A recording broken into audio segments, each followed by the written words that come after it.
আসলে সংসদে কি বিরোধী দল আছে? আমার তো প্রশ্ন যে এই সংসদে কোনো বিরোধী দল আছে বলে আমার কাছে মনে হয় না, এবং আমি মনে করি না যে বিরোধী দল আছে।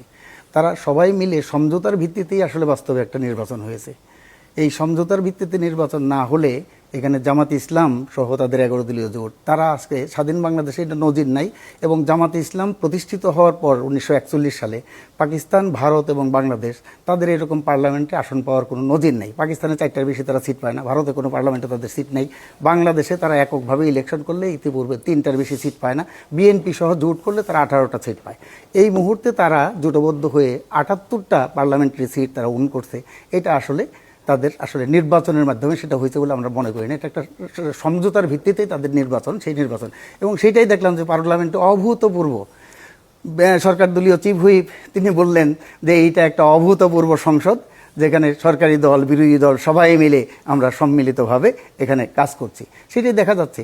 এই যে বাজেট অধিবেশনগুলো, এখনো মাঝে মাঝে বিরোধী দল বক্তৃতা করে আমরা চমৎকার সম্পর্কের মধ্যে দিয়ে অগ্রসর হচ্ছি, আমরা প্রধানমন্ত্রীর এই ভূমিকায় খুবই সন্তুষ্ট, মানে প্রশংসাটাই বেশি ওরকম করিয়া হয়। সেটাই বলছি যে এখানে বাজেট অধিবেশন হয়ে গেল।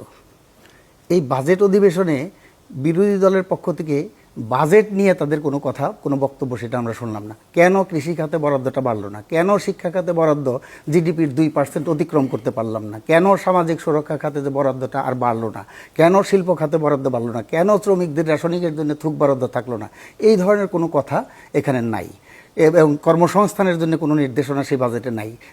এইগুলো নিয়ে তাদের কোনো বক্তব্য নাই। তারা অন্য বিষয় নিয়ে পার্লামেন্টে নানা অহেতুক অপ্রয়োজনীয় যে বিষয়, সেই বিষয়গুলো নিয়ে পার্লামেন্টে তারা আলোচনা করছেন।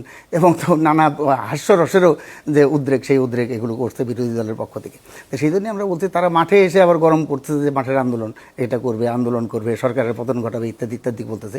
কিন্তু পার্লামেন্টে যেখানে তাদের কথা বলার সুযোগ আছে, জনগণকেও সচেতন করার ব্যাপার আছে, সেই জায়গায় তাদের কোনো ভূমিকা আছে বলে আমরা মনে করি না।